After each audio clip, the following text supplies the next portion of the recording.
안녕하세요. 잡시광입니다.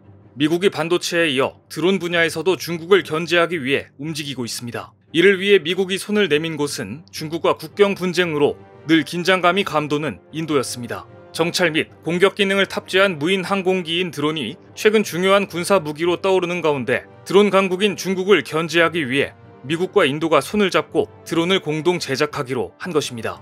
미국이 무기 제작에 인도를 파트너로 선택한 경우는 매우 드문 일입니다. 여기에는 이유가 있는데요. 중국의 인접국인 인도를 통해 중국을 견제할 수 있으며 동시에 인도는 그간 러시아산 무기를 주로 구입해왔기 때문에 드론 협력을 통해 러시아 무기 수출 판로를 끊는 효과까지 기대할 수 있습니다. 또한 인도는 미국에게도 중국에게도 언제 어디로 튈지 모르는 예측 불가능한 국가 중 하나입니다. 얼마 전 인도는 러시아산 가스를 헐값에 사들이는 모습을 보이며 미국에 의해 통제되지 않는 모습을 보였습니다. 뿐만 아니라 인도는 중국과 국경을 마주하고 있으며 오랫동안 중국과 외교적, 군사적 마찰을 빚어오고 있는데 2022년 3월에는 실수로 미사일을 발사하는 어처구니없는 사건을 일으킨 바 있습니다. 인도는 3월 11일 기술적인 오작동으로 파키스탄에 미사일을 발사했다고 밝혔습니다. 인도에서 발사된 초음속 미사일은 무려 핵탄두를 발사하는 데 사용되는 미사일이었는데요. 이 미사일은 파키스탄 수도 이슬라마바드 남쪽 300km 지점에 떨어졌으며 인명과 재산 피해는 없는 것으로 전해졌습니다. 파키스탄 국방부는 순간 인도에서 핵미사일을 발사한 줄 알고 초비상이 걸렸으며 사건 발생 직후 인도에 항의했습니다. 이에 인도 국방부는 실수로 미사일 한 발을 발사했다며 유감을 표했는데요. 인도와 파키스탄은 둘 다 핵 보유국입니다. 자칫 기술적인 오작동 때문에 양국 사이에 핵전쟁이 일어날 수도 있는 아찔한 순간이었던 것입니다.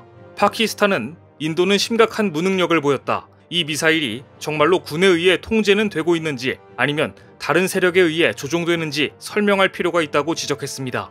만약 미사일이 민간인 지역이나 군사시설에 떨어졌다면 핵전쟁이 일어났을 수 있고 인도, 파키스탄과 국경을 맞대고 있는 중국은 졸지에 방사능 피해를 입게 될 수도 있습니다. 중국 입장에서도 가슴을 쓸어내린 사건이었는데요. 결국 미국은 인도와 드론 협력이라는 회유책을 통해 인도에 대한 통제력을 강화하고 중국, 러시아를 동시에 견제하는 전략을 펼친 것입니다. 그렇다면 우리의 드론 기술은 어디까지 와 있을까요? 최근 우리 군은 대한민국 방위산업전을 통해 대규모 화력 시범을 보이며 한국산 무기의 성능을 뽐냈습니다. 해외로 뻗어가는 K2 전차와 K9 자주포 등 기존 주요 무기와 함께 특히 눈에 띄는 것은 뛰어난 드론 무기들의 성능이었습니다. 특히 LIG 넥스원은 드론 탑재 공대지 유도탄을 처음으로 공개했습니다. 이것은 드론에 탑재해 정밀 유도 타격이 가능한 소형 공대지 유도 무기로 소형 드론에 탑재해 공중 공격이 가능하고 드론 및 지상으로부터 레이저로 표적을 지정해 정밀 타격할 수 있습니다. 이와 함께 LIG 넥스원이 자랑하는 수출 전략 무기 천궁2를 비롯해 올해 7월 미국 해군이 주도하는 세계 최대 다국적 연합 해상훈련 2022 환태평양 훈련에서 소개한 2.75인치 유도 로켓 비궁, 휴대용 지대공 유도 무기 신궁, 대전차 유도 무기 현궁 등 유도 무기들은 바이어들의 눈길을 사로잡았습니다. 드론 개발에 박차를 가하고 있는 한국은 동축 로터형 드론에 있어선 미국이나 이스라엘보다 훨씬 앞선 기술을 가지고 있습니다. 국내 최대이자 유일한 탄약 제조 방산업체인 풍산이 개발한 동축 로터형 개인 휴대 전투 드론은 150m 상공에서 3kg의 공격 모듈을 달고 날아가다가 적 전차, 밀집 병력 등 표적을 확인하면 원거리 자폭, 전차에 직접 충돌, 폭탄 투하 등 여러가지 공격을 수행할 수 있습니다. 동축 로터형 드론은 일반적인 멀티콥터형 드론과는 완전히 다릅니다. 일반 드론은 4개 이상의 모터와 프로펠러를 수평으로 넓게 장치해 비행합니다. 반면 풍산이 개발한 동축 로터형 드론은 원통형 탑재체인 몸통에 프로펠러 2개를 위에서 아래로 차례로 장치합니다. 프로펠러는 서로 반대 방향으로 회전하고 전기로 구동하는 동축 로터형 PCD는 특성상 멀티콥터형 일반 드론보다 비행 효율이 높아 프로펠러 회전수가 낮고 소음도 훨씬 적습니다. 또 수직으로 서서 비행기 때문에 150m 상공에 떠 있으면 지상에선 거의 보이지도 않습니다. 더구나 이 드론은 강력한 배터리를 사용해 일반 드론보다 탄약 등 임무 장비를 8배나 탑재할 수 있습니다. 풍산이 개발한 동축 로터형 드론은 4대 이상이 함께 비행하다 한 대가 보내온 현지 영상을 조작병이 확인해 표적을 지정해주면 각각 서로 다른 표적을 공격하는 기능도 있습니다. 동축 로터형 드론은 자체 무게는 4kg인데 폭약이나 정찰장치 등 3kg까지 더 탑재할 수 있고 30분 동안 5km 이상 비행할 수 있다는 장점이 있습니다. 동축 로터형 드론은 이스라엘과 미국도 개발했지만 풍산의 드론이 성능과 기능 면에서 몇 수 위라는 평가를 받습니다. 이스라엘의 파이어플라이는 고작 350g을 탑재해 1km가량 비행할 수 있지만 풍산의 드론은 이스라엘보다 탑재량이 9배, 비행거리는 5배가 깁니다. 미국도 동축 로터형 드론인 스피릿을 정찰용으로 개발했지만 공격용으로 운용하기 위해 이스라엘제 파이어플라이 도입을 검토하고 있을 정도입니다. 러시아 우크라이나 전쟁에서 러시아 전차의 킬러로 부상한 제블린을 다들 아실 겁니다. 제블린은 대전차 로켓인데 동축 로터형 드론이 이를 대신할 수 있으며 상대적으로 훨씬 안전하고 저렴합니다. 대전차 로켓은 적 전차 코앞에서 발사하기 때문에 대전차 로켓 병사는 엄청난 위험 부담을 안습니다. 하지만 드론은 소수 병력이 적 전차가 눈치를 챌 수 없는 곳에서 원격으로 운영하기 때문에 대전차 로켓보다 훨씬 안전하고 정확합니다. 만일 우크라이나군이 한국의 동축 로터형 드론으로 무장했다면 러시아군 전차나 다연장포 부대는 완전히 전멸했을 가능성이 높습니다.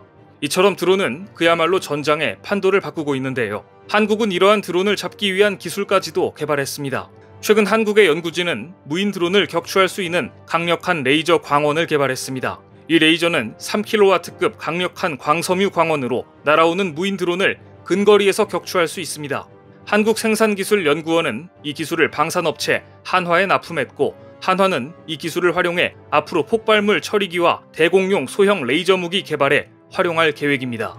최근 러시아가 우크라이나에게 주요 거점 도시를 내주고 수세에 몰리고 있는데 그 이유 중 하나는 러시아가 자랑하던 무기들은 제 역할을 못하면서 제공권을 빼앗겼기 때문입니다.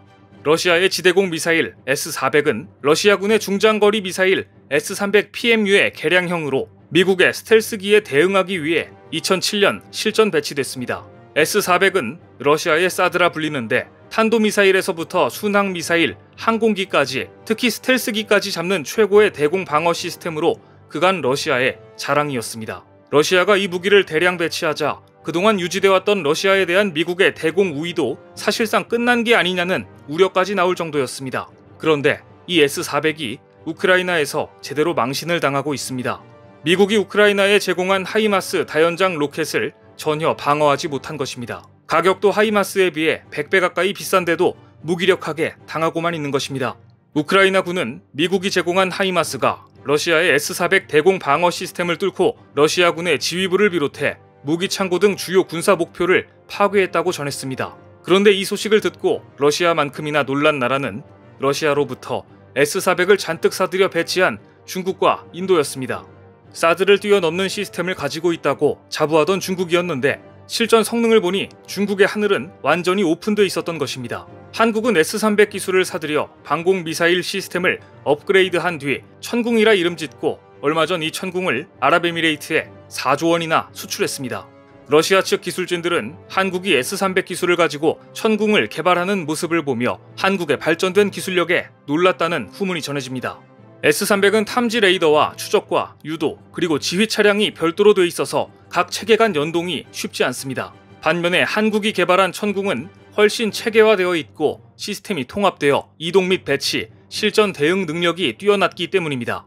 더구나 한국의 AESA 레이더의 성능은 세계 최고 수준입니다. 여기에 사용되는 송수신 모듈 반도체 소자, 전력 증폭 소자 등에서 한국은 월등한 기술력을 갖고 있는 반면 러시아는 중국산 반도체를 사용합니다.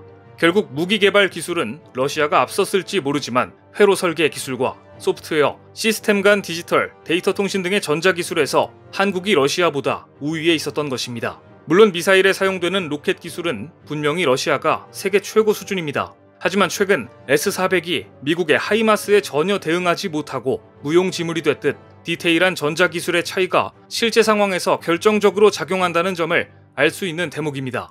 S-300을 보고 하나하나 기술을 습득하던 한국이 어느새 놀라운 기술력으로 천궁과 같은 뛰어난 지대공 미사일을 생산하는 국가가 된 것입니다. 여기에 동축 로터형 드론 등 한국의 고성능 드론까지 전장을 누빈다면 중국이나 러시아도 이를 감지할 수 없을 것이며 동아시아 군사력 균형의 게임 체인저가 될 것으로 전망됩니다. 오늘 준비한 소식은 여기까지입니다. 댓글을 통한 여러분들의 많은 의견 기다리겠습니다. 시청해주셔서 감사합니다.